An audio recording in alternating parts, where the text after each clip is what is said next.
Oh, soy Dora. Je suis Dora. Can you help me find Sébastien Boller?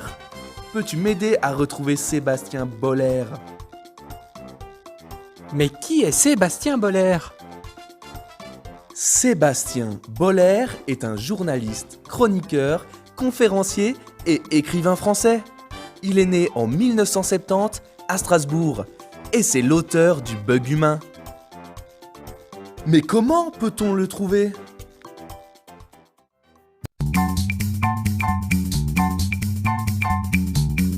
Sac à dos, sac à dos, sac à dos, sac à dos.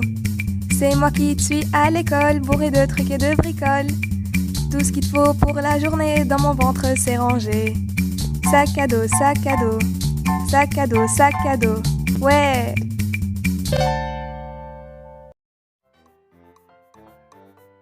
Il y a beaucoup d'outils pour trouver la place de l'auteur dans un essai. Le discours à la première personne, les subjectivèmes comme l'antiphrase et la personnification, et les références directes à la vie de l'auteur ou bien des interactions avec le lecteur. Mais pour pouvoir exploiter ces outils, il nous faut le bug humain.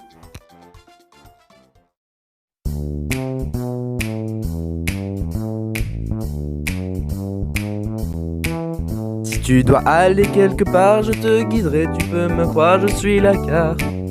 Je suis la carte, je suis la carte, si tu veux trouver ton chemin, je peux t'aider, écoute-moi bien, je suis la carte. Je suis la carte, je suis la carte, je suis la carte, je suis la carte, je suis la carte, je suis la carte, je suis la carte. Je suis la carte, je suis la carte, je suis la carte. Je vais te montrer différentes pages qui vont t'aider pour ta quête. Je te conseille d'aller jeter un coup d'œil à la page 39.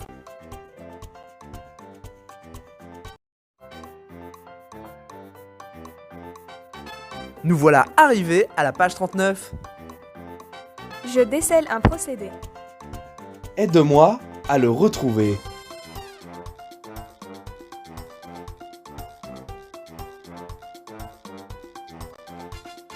Bien joué! Il s'agit bien de l'expérience vécue par l'auteur. Ici, l'auteur prend sa vie personnelle comme exemplification de ses propos, alors que tout au long de l'essai, il utilise moult références et expérimentations scientifiques afin de justifier ses propos.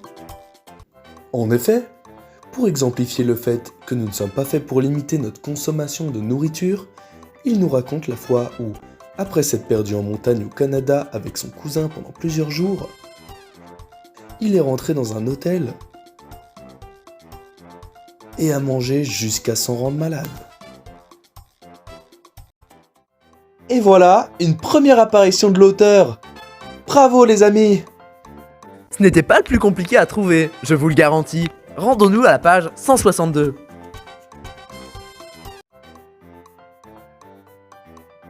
Bip bip! Mon radar à subjectivem clignote. Je sens des influences culturelles de l'auteur. Mais qu'est-ce que ça sent? Je ne sens rien du tout. Mais si! Regarde là! Elle s'étend de la page 162 à 163. Il image ses propos par un patron de compagnie pétrolière, tout droit sorti de son imagination et exploitant sans remords les ressources de la planète pour répondre aux besoins de son striatum, avide d'argent et de possession. Very not good. Si ça n'est pas une influence socio-culturelle, alors je ne suis pas le sac à fourniture scolaire d'une enfant de 8 ans. En fait, on sent l'influence de son milieu socio-culturel. C'est un homme français, européen, de classe moyenne, sensible à la question climatique. Alors vous trois, vous faites vraiment une super équipe.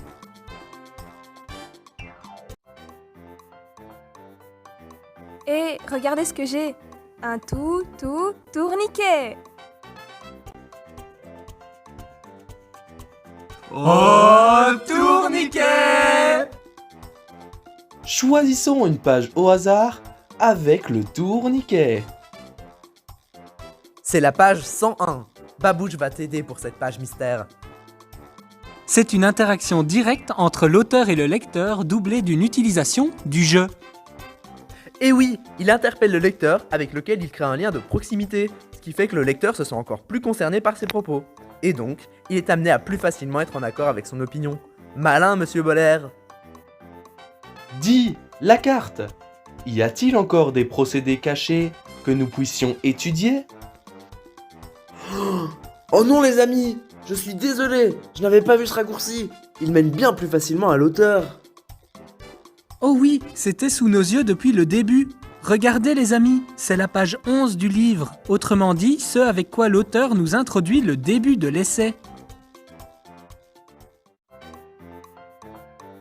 L'auteur tente, dès le début du livre, de créer un lien relationnel avec le lecteur en utilisant une anecdote personnelle et touchante de surcroît. Il nous explique son enfance à l'île Dieu, chez ses parents, et comment, à cause du réchauffement climatique et la surpêche, il a perdu une partie de l'authenticité du lieu qu'il chérissait tant. Cela a pour effet d'apitoyer et de toucher le lecteur, qui aura pour le reste de sa lecture plus tendance à s'accorder aux propos de ce dernier.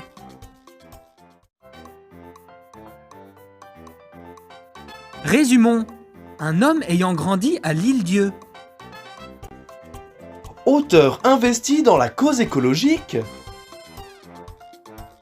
Neuroscientifique émérite et spécialiste en psychologie. Européen de classe moyenne! Mais oui, voilà, nous avons trouvé Sébastien Boller.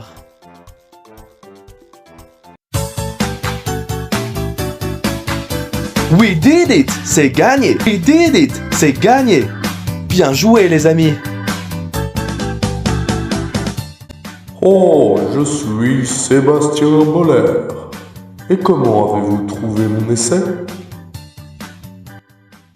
J'ai vraiment apprécié cet essai. L'auteur nous met face à notre réalité que nous ignorons constamment. Il explique à travers son livre comment nos désirs et notre envie de les satisfaire sont en train de nous détruire et de détruire ce qui nous entoure. J'ai apprécié le fait que Sébastien Boller nous pousse à réfléchir sur l'origine du problème et non sur le problème lui-même. Cet essai de Sébastien Boller était très agréable à lire. Déjà parce que même si ça aborde des notions qui peuvent sembler compliquées comme la neurophysiologie, la neuropsychologie, etc., c'est très bien vulgarisé. C'est facile à lire entre guillemets. Ça traite d'un problème qui est encore vachement d'actualité, ce qui rend la lecture plus intéressante, c'est plus facile de s'y identifier, etc. Personnellement, en le lisant, je me suis parfois senti un peu coupable parce que bon, c'est dur de pas culpabiliser quand on voit à quel point notre propre cerveau peut nous jouer des tours et quel genre de conséquences ça peut avoir sur l'humanité. Il faut aussi, je pense, ajouter que la manière d'écrire de l'auteur, donc sa façon d'ajouter des petits tons humoristiques, d'écrire de manière assez décontractée, ça rend encore la lecture un peu plus facile et un peu plus agréable. Donc c'est personnellement un livre que je vous conseillerais. J'ai grandement apprécié découvrir l'essai du bug humain. Sébastien Boller, son auteur, parvient à faire comprendre des informations scientifiques complexes en les vulgarisant de façon très agréable à lire. Il illustre ses propos avec des exemples, des illustrations donc, et des expériences scientifiques diverses et variées qu'il référence à la fin de l'ouvrage. Il utilise des parallèles et des personnifications de la vie courante pour faire comprendre les concepts qu'il expose. Cela dit, j'ai tout de même parfois eu du mal avec ce dernier point. Par exemple, lorsqu'il parle du striatum comme d'un être vivant à part entière, qu'il caractérise comme pernicieux, rusé ou parfois même sournois. Selon moi, il s'agit plus d'une partie de notre cerveau, essentielle à notre fonctionnement et qui remplit sa fonction, ni bonne ni mauvaise. L'ouvrage, dans son ensemble, m'a donc beaucoup plu, vous l'aurez compris, et surtout beaucoup appris sur la façon dont fonctionne notre cerveau, pas toujours comme on l'imaginerait. J'ai, comme mes camarades, beaucoup aimé le bug humain. Déjà pour la sensibilisation aux problèmes climatiques qu'il fait avec un argument inédit et pourtant très important. Mais même au-delà de la question climatique, il nous apporte un nouveau point de vue sur notre manière de vivre et notre libre arbitre. De nombreuses fois lors de notre lecture, on se demande si nos choix sont guidés par notre striatum ou non. Aussi la vulgarisation scientifique efficace de Sébastien Boller rend la lecture très fluide et ludique. On ne se sent pas perdu dans des explications trop complexes. On sort de cette lecture avec plein de réponses, de questions et de volonté pour changer les choses. Je conseille donc vivement cet essai.